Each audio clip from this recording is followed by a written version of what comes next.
So it looks like Kathy Hochul will make history as the first female elected to the state's highest office. But is it really over? We say that because her challenger, Republican Zeldin, has actually not conceded as of this morning. Yeah, Pix 11's Anthony DiLorenzo joining us on the east side with more from both sides. It was a long election night here in the state, but one worth waiting for if you're a Democrat here in New York, as Kathy Hochul is now the projected winner of the governor's race. However, if you're a supporter of Zeldin, he says this fight is still not finished. You made me the first woman ever elected to be the governor of the state of New York. It's a first for women and a first for the state, as Kathy Hochul was chosen by the voters to lead New York for the next 4 years. I'm here to make a difference.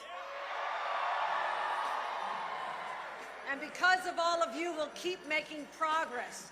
The Buffalo native, who spent her adult life in public office, ascended to power last year as lieutenant governor following Andrew Cuomo's resignation. Governor Hochul's bid to be elected in her own right proved difficult as she used $50 million to fend off Republican Zeldin.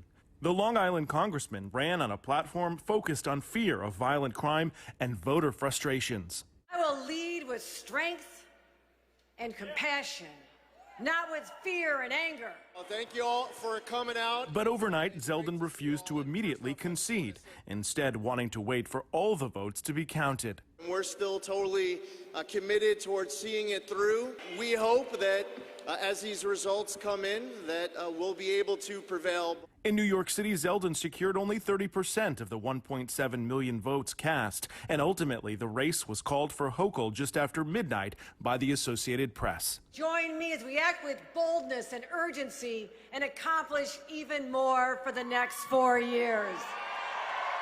At this point, still no word from the Zeldin camp on their plans for the rest of the day.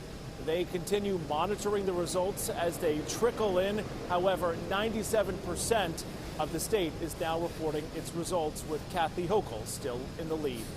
That's the latest from the east side. I'm Anthony DiLorenzo, Pix 11 News.